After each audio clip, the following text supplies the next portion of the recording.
Good afternoon, good morning, good evening, wherever you are. Here we are, drone stuff this week, and it was brought to my attention this week that this is either a morning show if you're over there in New Zealand, late night show if you're somewhere like me in Europe or those sort of latitudes, and John Taylor, apparently it's a drive time show. Our hero John listens to this as he drives home. So hands on the wheel, John, don't crash. I hope you're well. A pretty full house. Don't know quite how to tease us apart. From the right hand side we have Bruce, then Colin, then Eric from FlightAware, Gene, and then the man who shall remain still forever, Jonathan, who's on his treadmill, we believe, Kevin, and then Loretta's with us again, and then finally on the far side there is Mark Johnson. So where should we start this? Let's start this with Eric Carlson. ADSB, something that keeps popping up in our world, keeps being mentioned, and I fell back into playing with ADSB again because of Stephen Dade. If you know your Outback Challenge and that part of our internet world or our drone world, then you know Stephen Dade's part of Canberra UAV, and he started posting about ADSB recently again, and he's been playing with it. So I thought, oh, I've got a Raspberry Pi. I've been using my SDR sticks for other work. Oh, well, let's play around and see how it can be these days. And blow me, I nearly swore then, because it's fantastic these days. It is so straightforward. And a few years ago it was just a bit of a fiddle, not too much of a faff, but Eric and his team at FlightAware, and there are other groups like him available, but they've made images available, and it's very easy to pull ADSB traffic and display it on your computer, or as we've been doing, display it in Mission Planner and have it live when we're flying, which is quite extraordinary. It's a really, really handy thing. So really, Eric, what I wanted to ask you on board is well, what's all about? What's in it for FlightAware? You also send free equipment out to people that might want to do that. Right. How on earth can you ever make any money if you're going to do that? Well, it's a good question, right? So we do a lot of things to promote people doing just exactly what you did, right? It's taking a Raspberry Pi and setting it up with PiWare, which is the image that we make available. And decoding ADSB signals for your own benefit or whatever you want to do, because you're an enthusiast, you're curious, you're a drone operator, what have you. We have lots of different reasons that people get involved in this. I've been involved with it for a few years as a hobby, and I'm fortunate for the last year to actually work for FlightAware and do it professionally as well. So we do several things. So obviously the software we already mentioned, right? So we have free software out there that you can use, and then the hardware as well. So my team does the research and development and the manufacturing and distribution of some of the hardware. So the flight feeder kit is what you're referring to. Flight feeders is a kit of equipment that an antenna and the flight feeder box itself, antenna cable, power supply, etc. That we make available to people that are in areas where we're trying to extend our global coverage. So we currently have over 13,500 sites globally around the world of people that, like yourself, that are contributing to flight tracking by installing the device, setting it up, plugging it into the internet, and they can view local air traffic around them at real time. And then when you install PiWare, it also shares that data back with us here at FlightAware. I'm here in Houston, Texas, at our global headquarters. And we use that data for lots of purposes, right? So many of you may be familiar with our website, FlightAware.com. That's kind of the #1 place that you can go and actually access flight data, right? So it's free, it's advertising supported on the public website. And we integrate that with lots of other data sources. We have airline schedules, for example. We have data from air traffic control organizations such as the FAA in the United States. And we're able to combine all those data feeds together and give people a complete real-time picture of what's going on in the world. And it's a really powerful thing. It is amazing. And for us, and for those of you that I did make a little video in our world, it is super easy to feed into Mission Planner.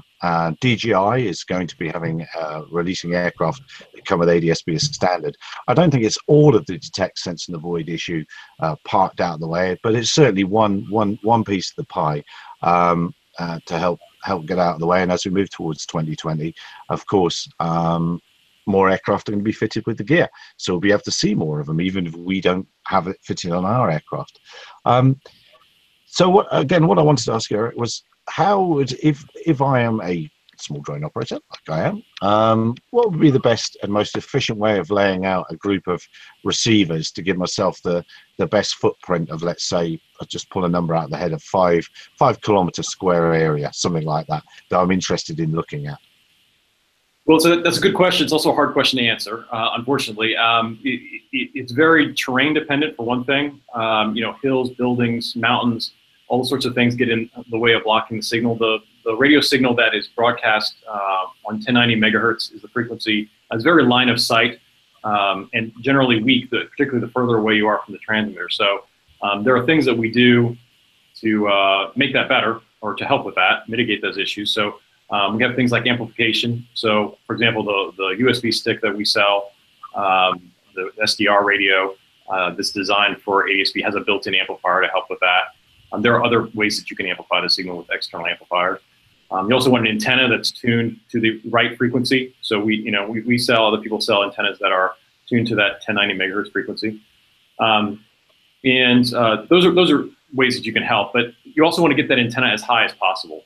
Number one, if you're trying to get range, you want it, for a person at home, you want it on the roof, typically at the top of the roof, on top of the chimney, on a mast, on a tower, if you have those sorts of things available. Height is key because that's going to just increase your range and give you better coverage. In terms of spacing, it's really a tough thing to put a specific answer to, because it really depends. It also depends on how good of a coverage you're trying to achieve, right? I know we've been working with you and your friends to improve MLAT, or multilateration coverage. And for those that don't know, multilateration is triangulation except using time difference instead of distances. And what it allows us to do is to derive positions mathematically for aircraft that are received by multiple receivers at the same time when they don't have ADSB yet. So they are of an older type of transponder that is not actively broadcasting a GPS position. So for MLAT to work, you need technically 3, but we require at least 4 just because of the error involved in some of the calculations. It can be wildly off when you don't have good coverage. So we require 4 or more receivers to receive the signal in order for us to attempt to multilaterate it. And so, yeah, you need a lot of receivers in a small area to really get good low altitude coverage. Because again, at low altitude, it's less likely that your transmitter from that plane is going to be in range of a lot of different receivers because of that line of sight issue with the horizon and buildings and mountains, etc. So if you look at our coverage map on FlightAware.com, you can kind of browse through it and see, and you'll notice pretty quickly as you play with it that our coverage tends to be really good in urban areas, big cities where there tends to be lots of people and hence lots of receivers. In rural areas and remote areas, it's really tough because there's just not people, and there's also not infrastructure, electricity, internet, all these sorts of things. So I can't really give you a specific answer, but our network is set up to support thousands and thousands of users, and we're happy to invite anyone who is interested in participating to participate again. We give you the free software, low-cost hardware, or free and you qualify. And also the multilateration results, right? So we're the only major provider that provides free multilateration results back to you as well. So that means that you on your local device can see a fused map with both the ADSB positions and the MLAT positions. And of course you can do with that as you wish for visualization. Yeah, I just want to let's see if I can share this here. There's jump screens around. I don't know if this is happening now, but just for argument's sake, this is that's the low-level coverage of, I think it's 8 receivers that we've got in that area there now, and that is about 100. The strongest area is about 100 kilometers long by 50 kilometers wide. So within that area, let's say we were doing a drone delivery or something like that, which is one of the great things in our world that everyone thinks should happen. We could in theory deconflict traffic that was ADSB or Mode S within that area, and that's something you can very quickly do. And so yeah, I've had a great deal of fun playing this game. It absolutely ticks all the right nerd boxes for me. It's aircraft, it's computers, and it's radios. So it's just nerdtastic. I love it. It's all those things that you want in one place. So it's not as hard as people think. And thanks very much to you guys for sending back that Mode S stuff, because obviously that makes it that little bit better, or a lot better, more than a little bit, a lot better. So that's very cool. I don't know. Does anyone else want to talk to Eric about ADSB before we move on? We'll keep. Yeah, I've got a question for Eric. Hi, Eric. This is Colin Snow, drone analyst. A question for you about what you guys are doing with 978 UAT. How do you bring in signals from general aviation aircraft?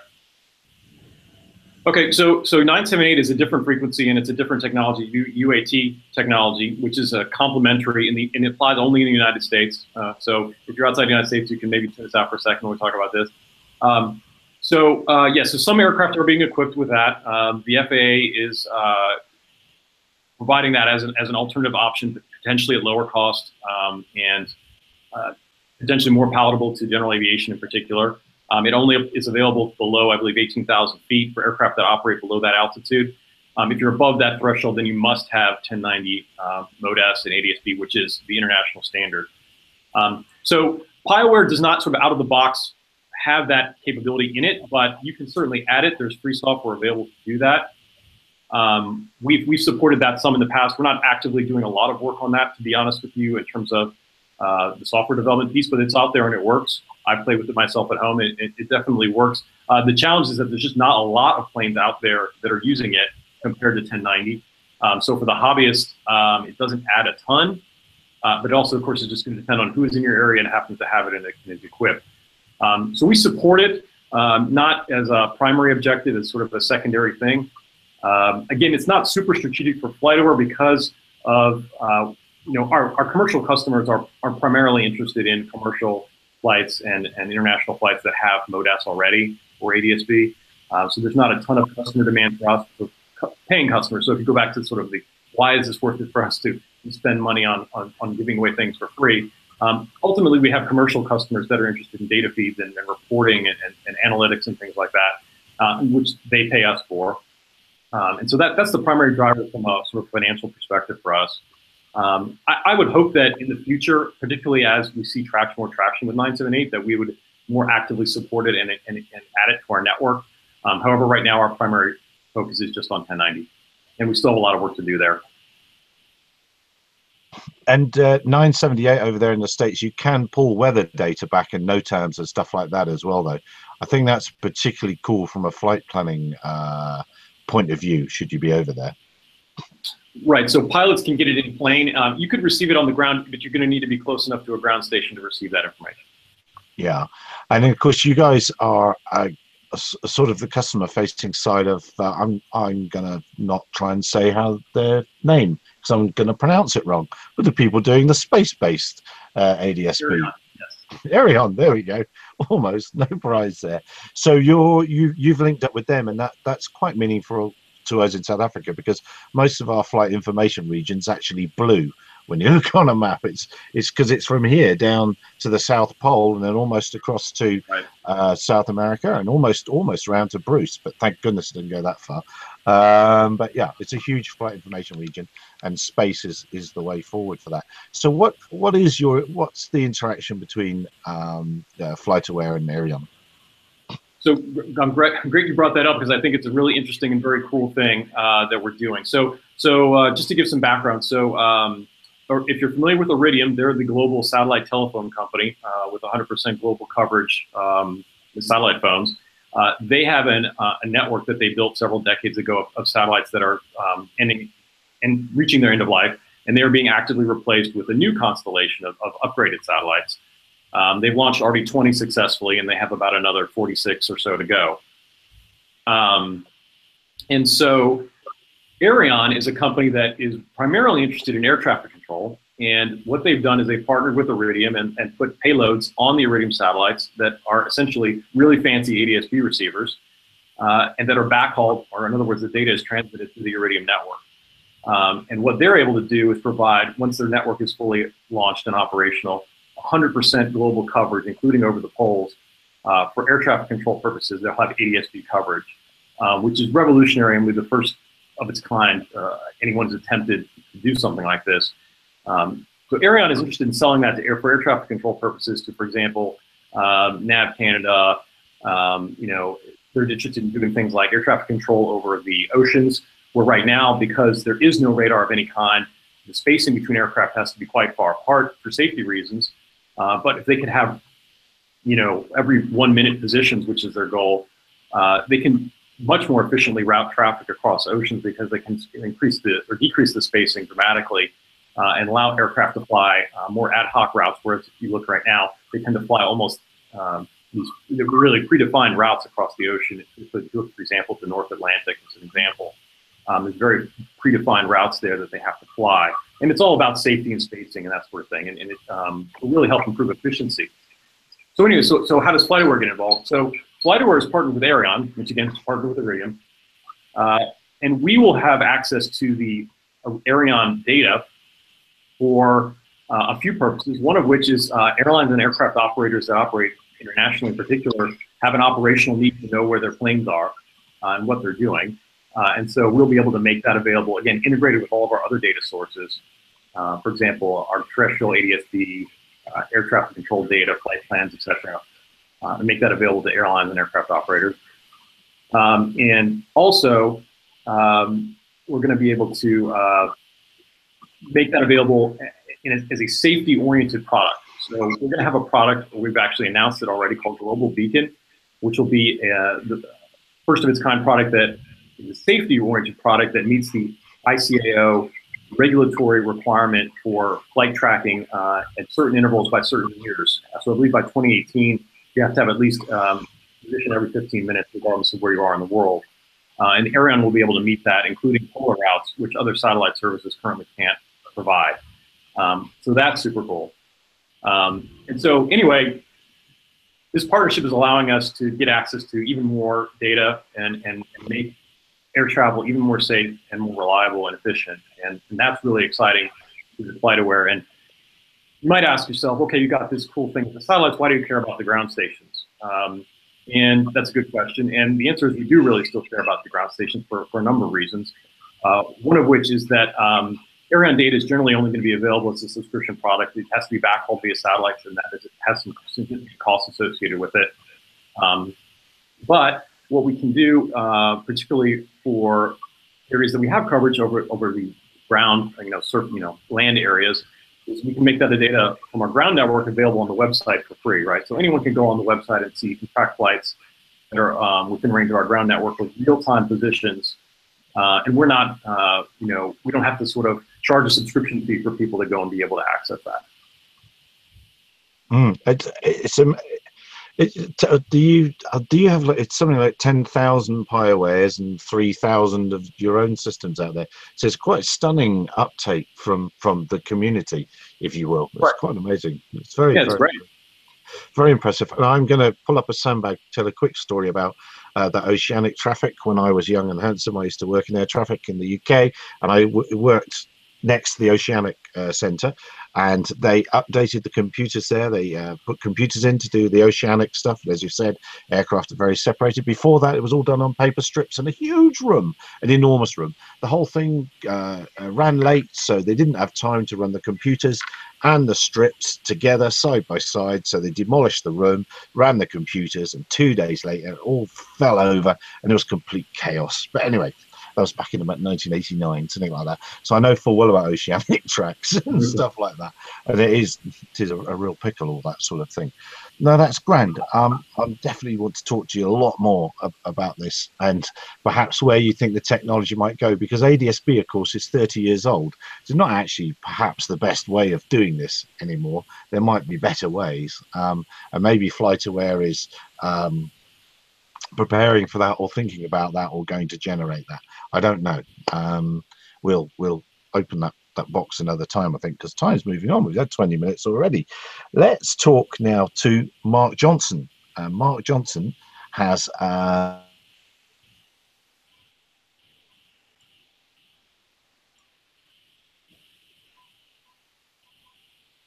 accidentally froze. Am I the only one that? It's all yours, Mark. Just talk. Oh, Yeah. okay, a little monologue. There you are. There you are. Gary, are you back? Yeah. I'm back. Ah, You was I you were gone? offline there. That was all dead Oh air. well, there we are. It's no change there then, really. Absolutely no change at all. From which bit was it dead air? From the very minute you said my name. Well, I don't know how you did that then, though. But all right. Well, what I put in my notes is just all looks very cool. And now I see you've got vintage aircraft in the background. You've made it even cooler. But your visual law forensics. Yes. And you do forensic mapping. What on earth does that mean? And can that really help? Yes. Well, my background is I was a trial lawyer for 14 years, and then 25 years ago, I got into this business, which is we provide forensic support for lawyers and governmental agencies and insurance companies and the like. And our whole basis is to reenact or recreate transportation disasters, a heavy emphasis on aviation, a lot of trucking, a lot of crime scenes, pretty much anything that would benefit from a visualization.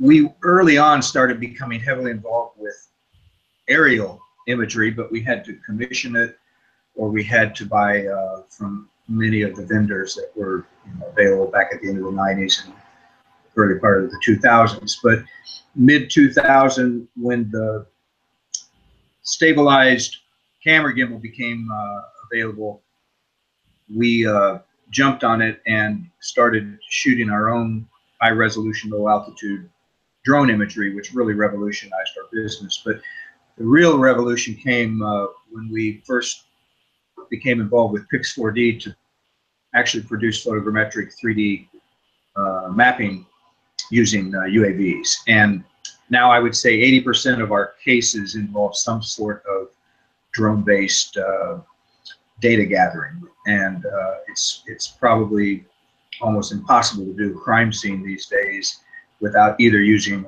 a drone to acquire 3D data sets, or we have a couple laser scanners that we use. And how's that how's it admissible, I suppose is what I want to say, if that's the right word. How does that become definite, signed, sealed, stamped, this is the truth?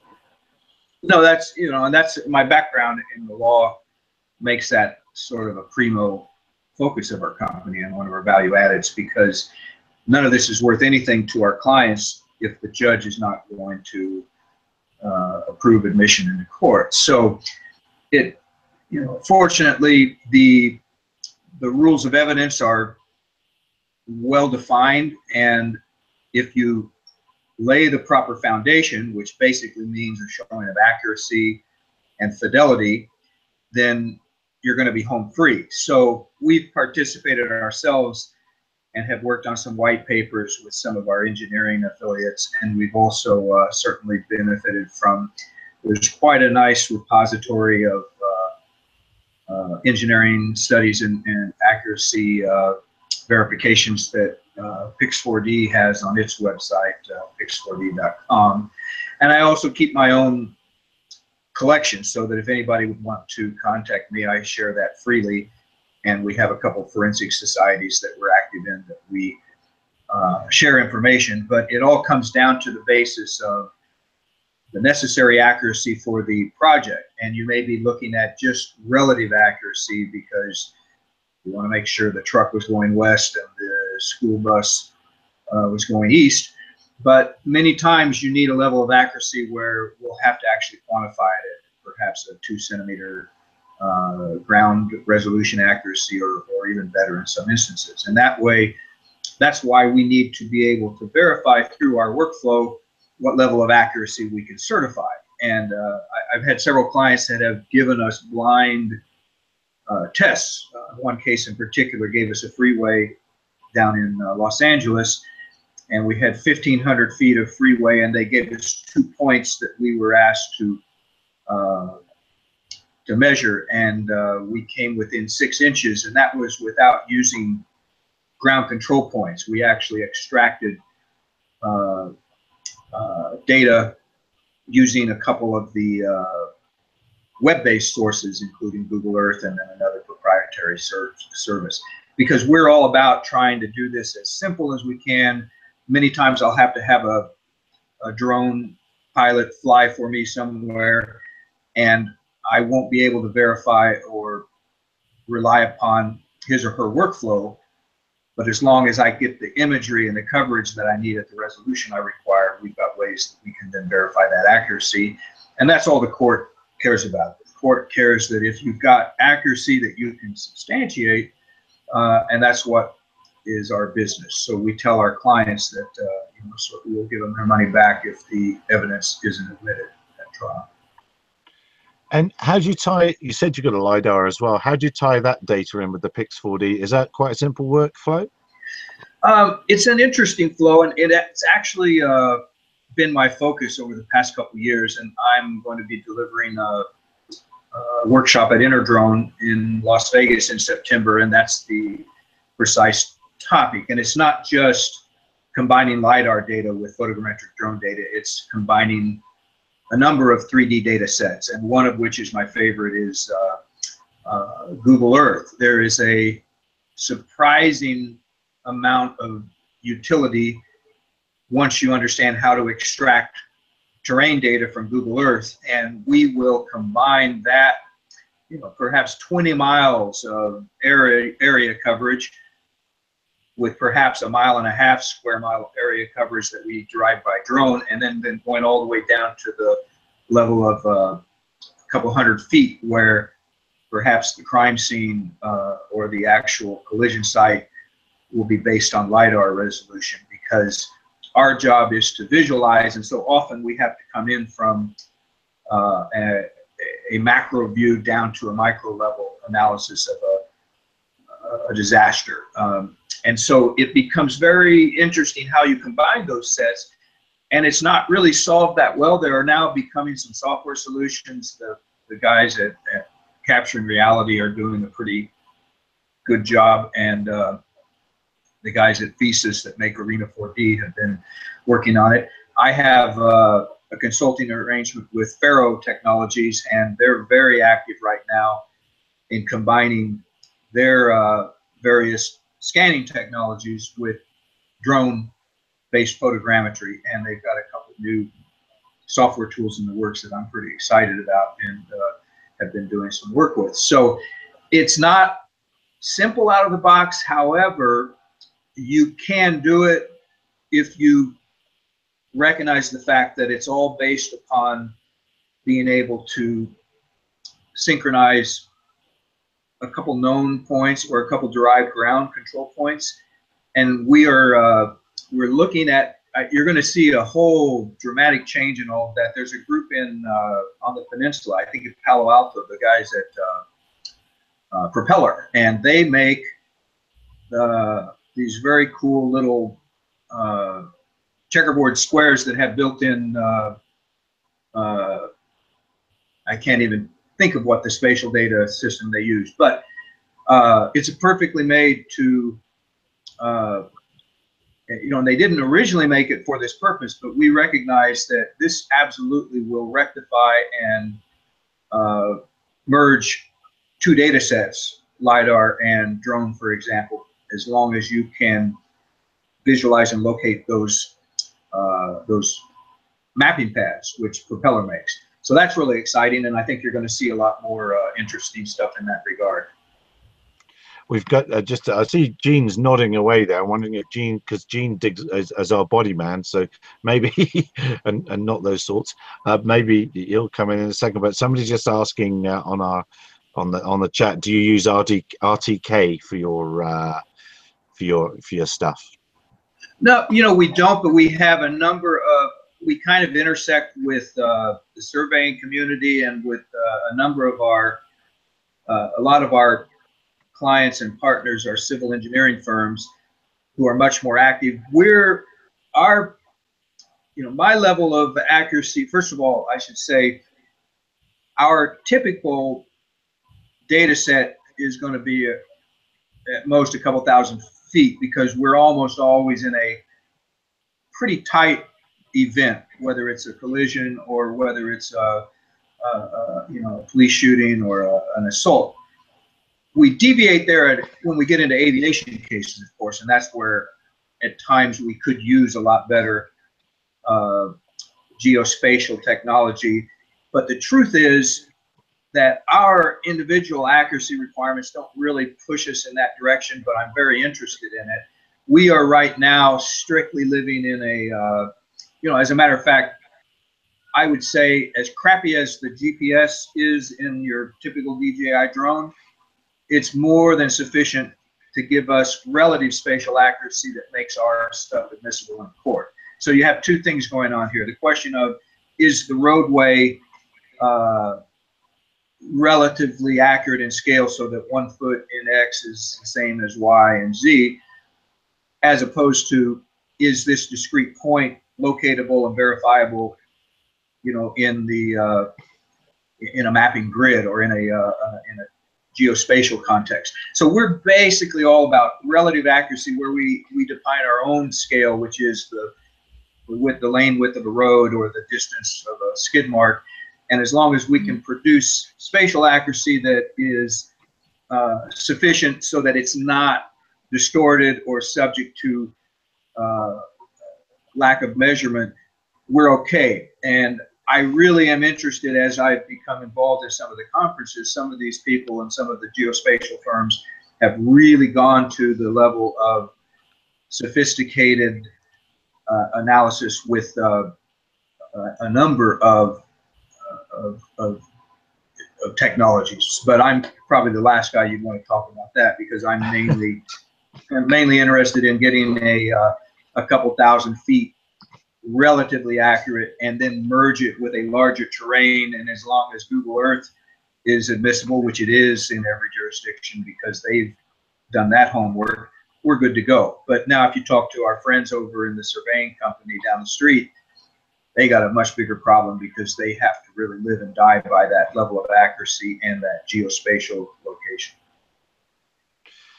Gene, do you use, how much of software do you use in your line of work, or is it, well, over to you? Well, it's interesting because Mark hit on a bunch of the things that we've been doing out here. It's interesting that you mentioned Faro, because Faro is one of the comparisons that we went up against a couple of times on doing some accident recreation. And Faro is kind of, at this point, unwieldy, and it takes quite a bit of time. For example, on vehicular homicide, they can keep a road closed for up to 4 hours. And if you've got a main thoroughfare, a main artery like that gets a lot of traffic, like I-35 through Austin is absolutely horrendous any day of the week at any time of the day. But if you throw a wreck into it, it gets exponential. So we have already demonstrated by going out with our DJIs and some more accurate GPSs to get ground control points that we can get significantly better accuracy than 1,000 feet. I'm say that in jest, but we've gotten as good of accuracy out of the Faro manual system in about a quarter of the time. So a lot of law enforcement agencies that we talk to are very excited about taking this crime scenes, move it into the vehicular homicide area, because they can get those arteries back open, and they have a lot less people pissed off at them because they had to wait in the 100-degree sun while their car overheated while they tried to run a Faro system with lasers. So yeah, we're very familiar with that, and it's, Faro had to do something or they were going to get left behind. Yeah, they've got a couple new products that are leveraging the combined workflows. And in matter of fact, we're going up to a workshop that the Kansas City Police Department is doing, where they're combining LiDAR scanning and then drone-based photogrammetry. And I think you're going to see that it's going to become a continuum, as opposed to because there's just so much advantage to combining the capabilities of those two technologies. As an example, I don't know if I can share my screen here, but let me pull up, let's see. let's see if this is coming up. Are you able to see this right here? This is a, not coming up? Yeah, yeah. Okay, so this is a great example of this particular crushed vehicle. This is a scan that we generated using a drone. Now, Yeah, we couldn't, I'm sorry?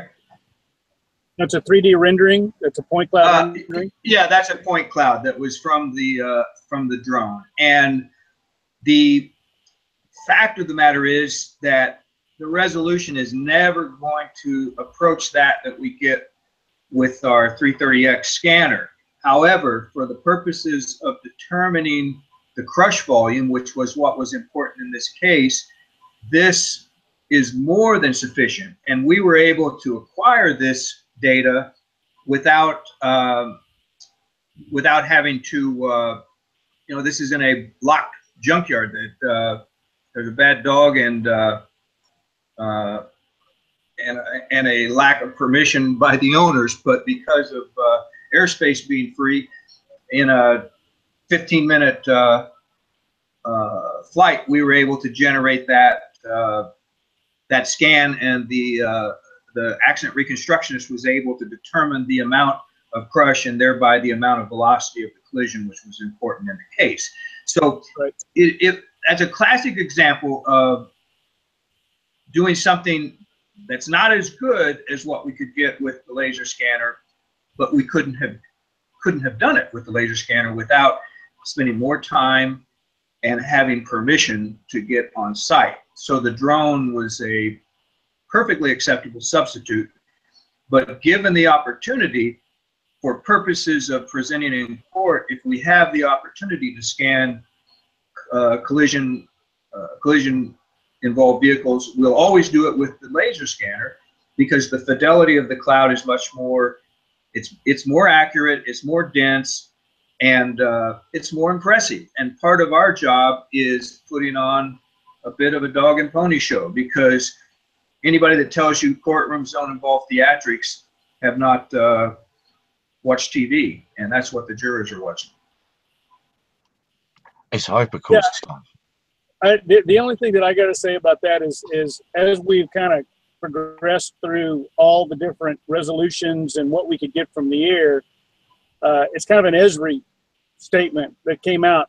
You know, if you're looking for 1 foot accuracy, then 6 inches is twice as good, kind of a situation. And granted, I know you like to really throw out a lot of techno-wizzo stuff in the courtroom because it baffles the jury and they have to take you for what your word at what's going on.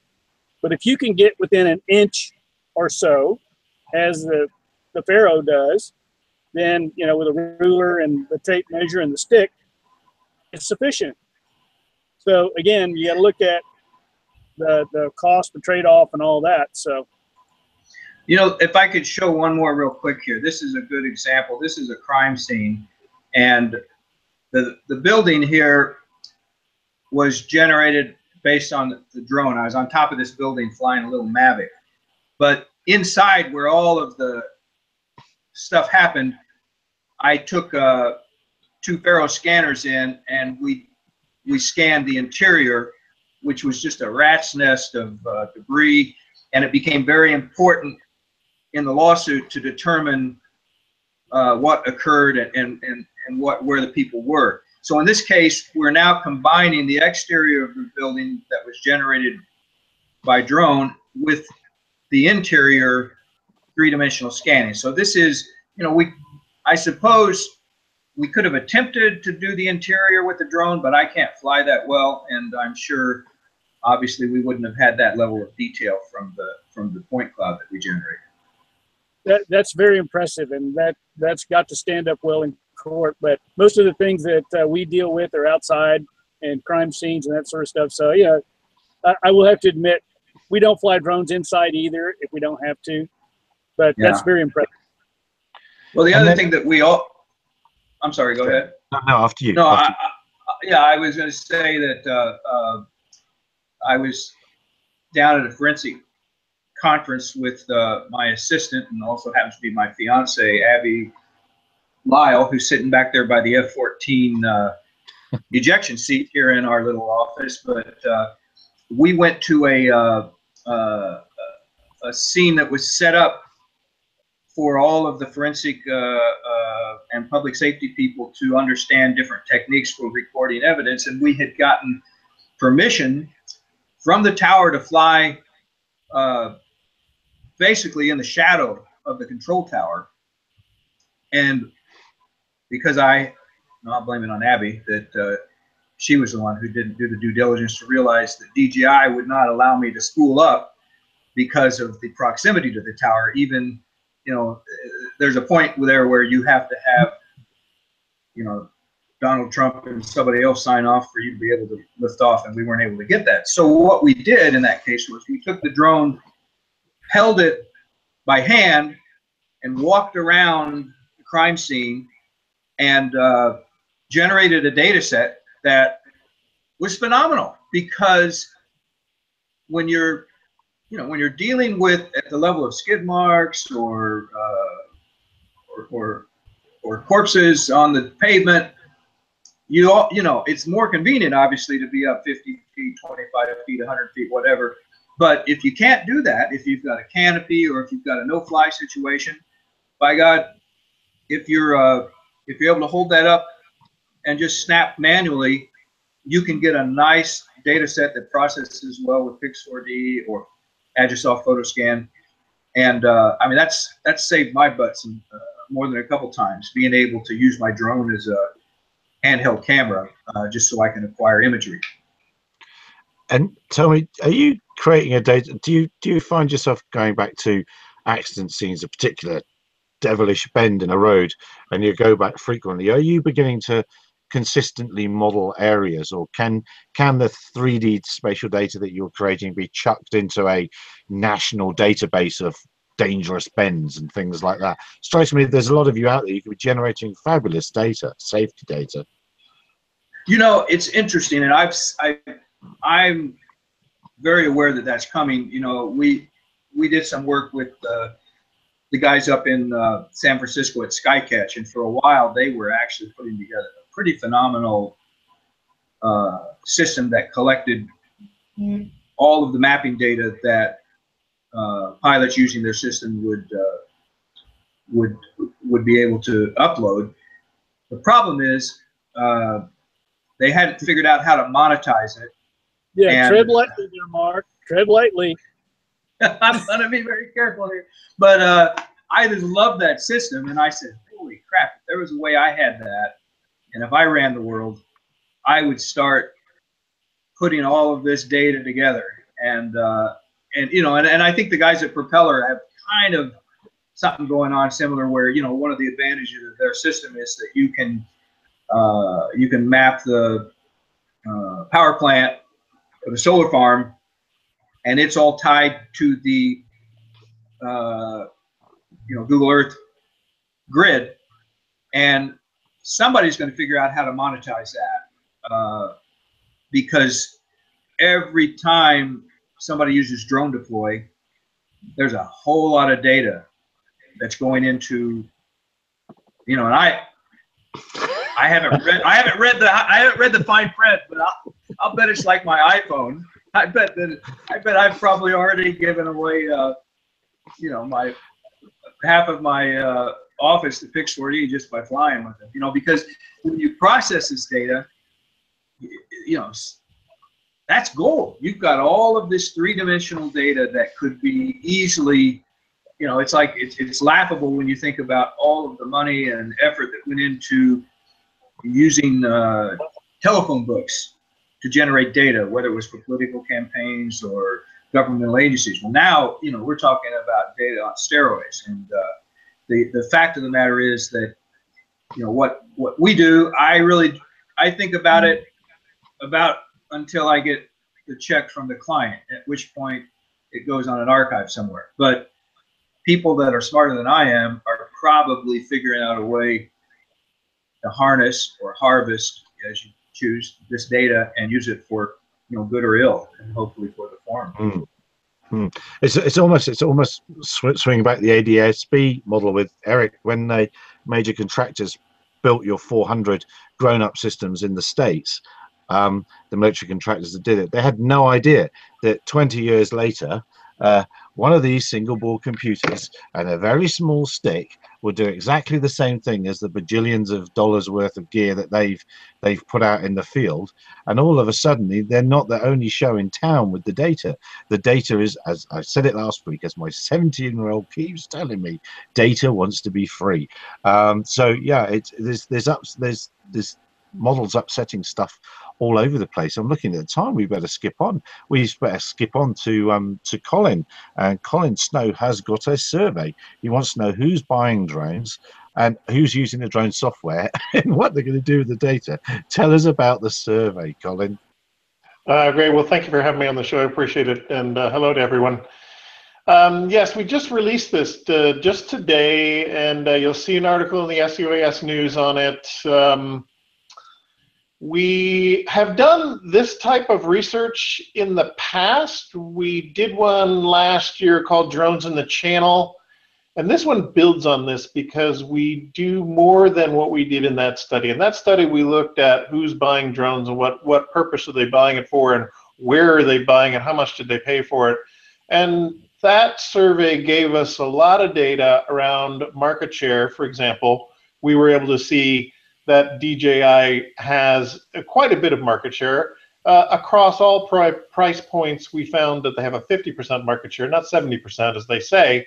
But the devil's in the detail, because when you have to drill down to the detail and look at their particular market share for drones costing between $1,000 and $2,000, they do have close to a 70% market share. So but this survey will do that, plus we're looking at software, we're looking at the people who are using software, and that can be two groups. It can be the service providers who are using software that does everything from flight management and flight logging to the actual mission planning. So we're looking at all the mission planners, and then we're looking at the data services, the companies who are providing services to make composite images or draw analytics out of that data, like Pix4D, like Drone Deploy. And some of those companies cross over into multiple categories, and we'll be asking that. So we're kind of looking for three things. We're looking for three people to take this survey. We're looking for people who have purchased a drone in the last 12 months for whatever purpose, doesn't matter. We're looking for service providers, people who provide some kind of drone service to others. So we're looking for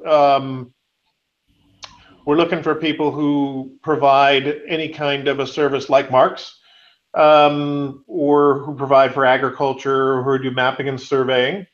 And then we're looking for the business buyers. We're looking for the people who are in industry, like a construction firm or like a mining and aggregates firm, who or a utility or an oil and gas company. We're looking for those people to tell us about their operations. And the types of specific questions we look for are with that group in particular, because we want to find out mostly about the buying audience, because it really comes down to that business buyer at the end of the day. We want to know who they are, what size of company they are. Are they doing this work themselves? Are they contracting it out to service providers? How many pilots do they have? Who's the controlling organization? And then we want to know how much software they buy, what do they use, what do they consume? So these are the types of things that will come out of this research study. The survey will run for 4 weeks, so we'll be doing it all through July and into the first week of August. And then we go into analytics mode, where we take that data and we analyze it. We look at it and we cross-tab it, and we create a research report. And this one will be pretty comprehensive. It takes a long time to do, so that's why we've set aside all of August to actually write it. And then September we'll release it. Now, we have two sponsors, and it's very helpful to have sponsors when you're doing research. Research is expensive. you just don't put out a survey, and you just don't, go to, hey, I'll do a Survey Monkey and I'll go out and I'll put out a survey. It's a lot more comprehensive and complex than that. And this is something I've been doing for a lot of my career. I did this for enterprise software, and I started doing it, of course, in the beginning with Drone Analyst, my analyst firm, which was taking surveys of what the drone community is doing, why are they doing it, where are they going, those type of things. But it is complex. So those reports, again, will be available in September. So I should have a good set of statistics to present to the community and let them take a look at. The types of outcome we're looking for, well, what we hope will happen from this is that we'll really have a clear understanding of the critical industry drivers. We'll understand who the vendors are, who's got the largest market share, but most importantly, what are the business adoption trends and issues? So that's something we aren't seeing from other companies. We're doing this because, in general, we believe the commercial drone market needs it. We see a real lack of objectivity. You've heard me say this before about how many forecasts are out there. I'm up to 67 now, 67 different firms forecasting the drone market. We just think there's an incredible absence of credible-based, market-based research. So, and we see very little understanding in those forecasts and in the reports that those companies put out, these large pundit forecasts and actual buyer adoption rates. So we see a huge disconnect between those. So the goal of this research is to do that. Yeah, I know.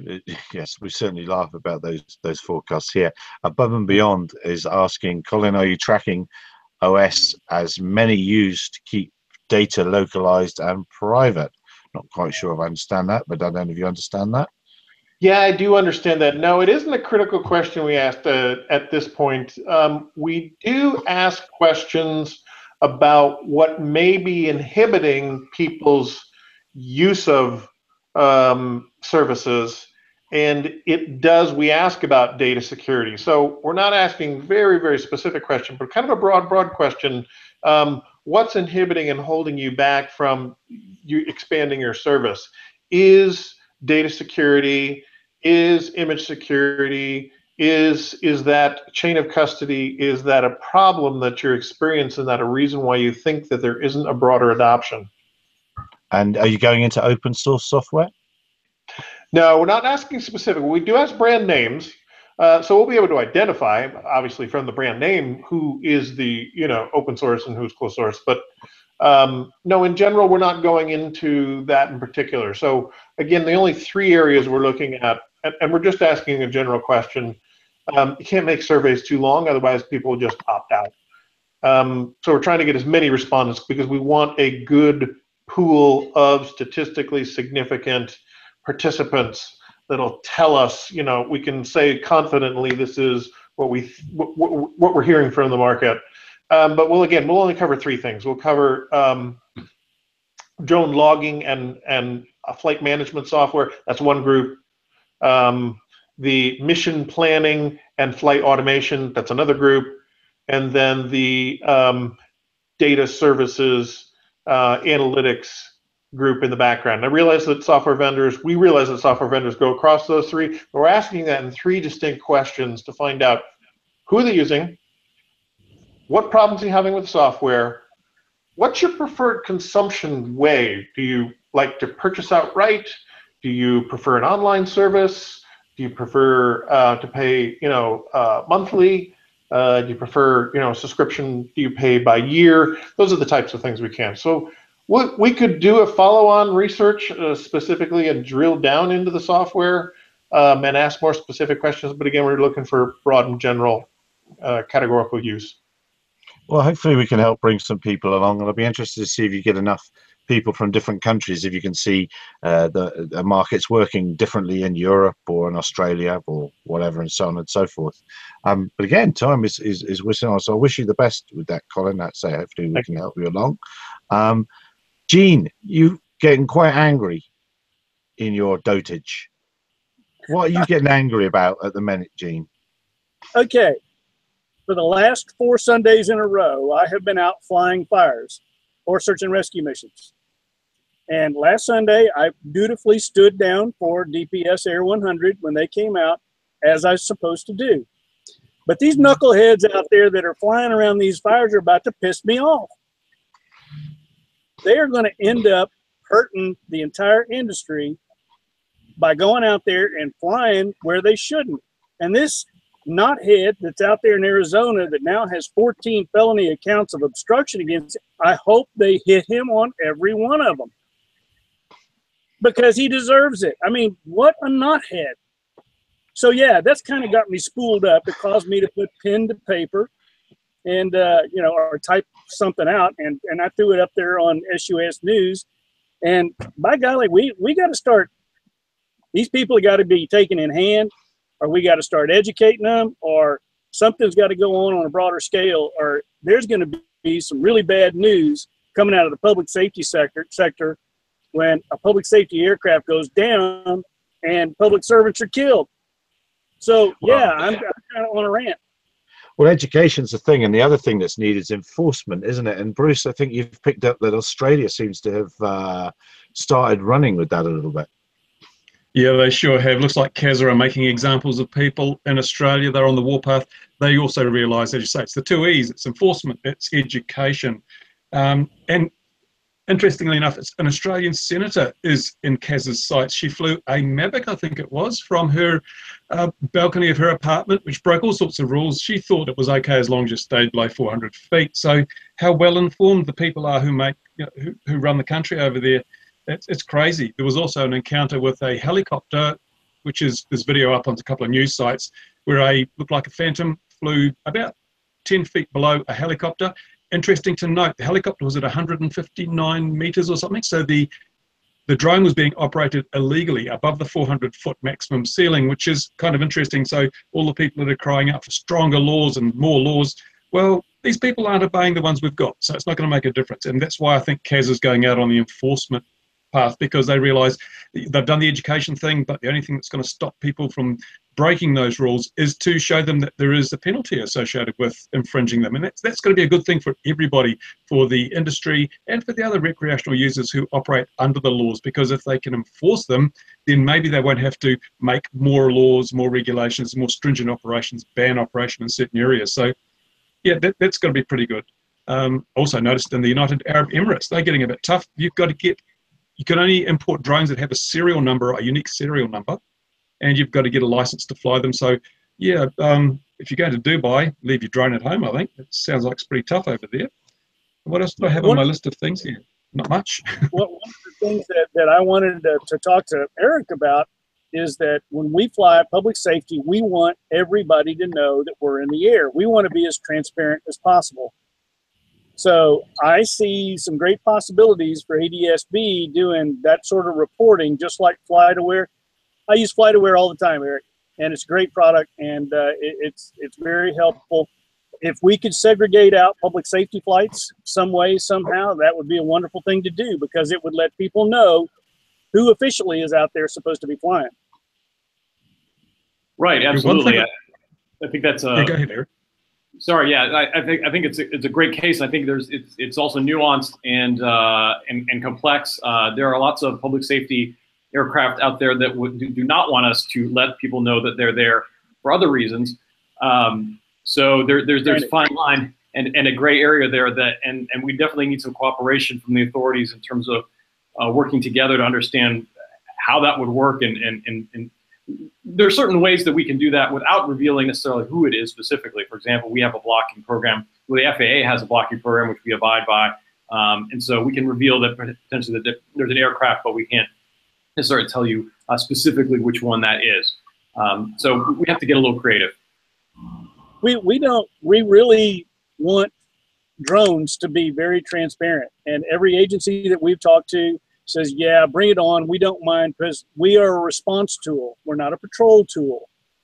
So that's why we wanted to do it. We're only 3 hours down the road from you there, Eric. So we'll have to meet up and see what we can work out. Well, yeah, let's definitely talk offline for sure. Yep. As somebody's just said in the comments, just download FlightAware. Well, that's true. But are you time delayed at all, Eric, on the app? There's a small latency for processing, so data has to go through multi-step processing where, as I alluded to earlier, we aggregate multiple sources together, we fuse them, we synthesize what actually is the truth, and that makes it eventually to the website. And the website has animation on the front end, so there's a little bit of delay there. I think it's around a minute or so, potentially, that sort of ballpark. There is some latency. It's not literally real time. That's pretty tough to do. So it's a little bit, it's just that minute is it might be just a little bit too long for our purposes when we're flying. We need real time, so we need receivers on the ground. And FlightAware do some great. I don't work for them, honest, but they do some great receivers, which are about $20-something, I think, something like that. But if you don't want to go that far, you can go all the way down to $8. Or get you the same, not as good results, but similar results, especially when you only want to see 500, 200, 300 meters, 400 meters, something like that. And remember, it's just plug and play in Mission Planner. You just put it in, and that's it. You can see local ADSB traffic straight away. Right, I've just ranted a little bit over the hour. Has anyone else got anything else? We haven't heard anything from our team lawyers. Go ahead, Bruce. Go ahead, over. I was just thinking, while Eric and that was talking, one thing that's really missing in the industry is a dedicated radio frequency spectrum allocation for authorized drone operations. Things like operating like some of the guys here do. Because if you give the professional operators a dedicated piece of RF spectrum, you can shut down all the recreational drones just by blitzing the 2.4 and 5.8 spectrum.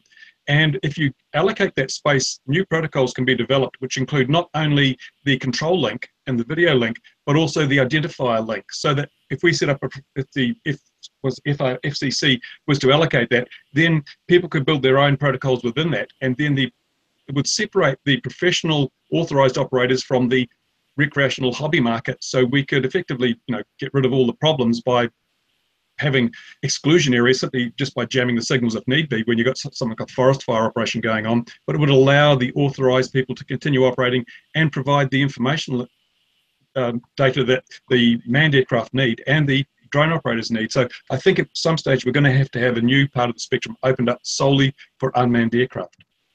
Hey Bruce, I think that about a third of the United States GNP is from sale of RF frequency by the FCC. I don't know. That seems to be a real hot topic, and it seems to be real expensive if you want to buy a band. Yeah, what price is safety though, Gene? Well, it's expensive as well as there's a big issue just with like territory wise, because they not only do you have that specific frequency, but it's also chopped up in the regions. So you have to acquire all of the different regions, and that just gets very, very expensive. So then I could see a lot of people flipping it on the commercial guys and be like, okay, there's 40 to 45,000 commercial guys across the United States. And so you're going to have to make commercial equipment just for them with RF transmitters specific to that frequency. So it's a small pool. And then at the same time, they're going to have to have a license to transmit on that so that they can jam the recreational guys. So I can see that kind of being a problem. And then the recreational guys just run around and do whatever they want. And then it's kind of like a tax almost, if you will, on the commercial guys, unless you want to, I guess, somehow tax all the recreational guys somehow with the, I guess, drones being sold on a 2.4 or something. And then that way that would offset, I don't know, the commercial guys flying. But I could see that being a big problem for the commercial sector, because it's just such a small part of the overall drone industry in the United States. But I think technology, we've moved on a little bit. I think we're doing things sort of just a step or two away from the analog way of doing business. I think, but what you'd need first is this is the industry C to command and control link standard. This is how we want to run it. This is how everybody's going to run it. And within that data, it doesn't really matter what frequency it's on. Within that standard, we have the ability to switch off certain users and allow other users. I don't think it's, and for the frequency allocation is that the World Radio Council is going for is all above 7 gigs. I think is what they ultimately want to move to. Because remember, with 2.4 and 5.8, we're operating in ISM bands, and that's issuous in itself, vehicle to vehicle, which is part of whatever the version 5 of the cell phone thing. Vehicle to vehicle has been given 5.8. That's going to ruin a lot of people's day when they're out FPVing in the future. So yeah, we are playing in a silly area. You are right, Bruce. We need protected spectrum. Within that protected spectrum, we need a modern protocol that's going to work in 20 years time. ADSB, I love you, FlightAware, I love you. But ADSB is 30 years old. It's 30 years old. It's not the future. And it's just coming in now. It's madness, isn't it, really? I'm ranting. I'll stop ranting. Someone take over. Well, I'm just going to agree that ADSB is not probably the right solution to have, let's say, on every drone. And I think that in my mind, inevitable that there will be a technology solution of some sort that comes along to address this, because it's obviously a huge safety issue, number one. I think, you have the spectrum coordination issues internationally, which is a huge challenge. But ultimately, if the governments want to get together, they realize it's a big enough problem, and they can put treaties together and so forth and say, hey, this is how we're going to deal with it. Whatever the organization is that actually ultimately coordinates that sort of thing, and then put some standards in place, and then it will be a transition at some point to get everyone on the same technology.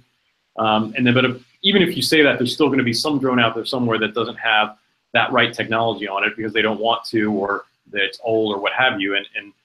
But ultimately, I feel like the technology will ultimately evolve to help us solve these problems and get better real-time detection. There's cool things that are happening now. There's a ton of research happening in this space. Mesh networks, for example, having drones communicate to each other about where they are. So this is my personal view. I feel like eventually we'll see some technology evolve, and these problems will start to get solved, but it's still very immature right now. And then we're going to need people like you to interface, because you'll have had all the links with the grown-ups in the air traffic world and things like that. So then we need companies like you to be the interface between whatever that standard is. Again, I'm ranting on. Let's do it. I'm ranting on, and we're 7 minutes past, so we've gone past the hour. I'm still looking for my hammer to hit down at the end. Does anyone else have anything else before we go? Going once, going twice. And with that, dear viewers, thank you very much wherever you are for sticking with us. Thank you for the comments. I'm sorry if I haven't responded to them very quickly. Thumbs up, thumbs down, as Bruce says, either one works the same. It's all interaction. Subscribe if you haven't already. Thank you very, very much to our guests. The very interesting chat this evening. Once again, 2100 next week, same time, same place, same back channel, even though he's gone on. And we'll see you all again soon. Got to work on this ending bit. I can't do the ending thing. Okay, guys. Cheers. Take care. Just say goodbye. Oh, yeah. All right. Goodbye. Is that traditional? All right. I'll do that. That's traditional. Bye.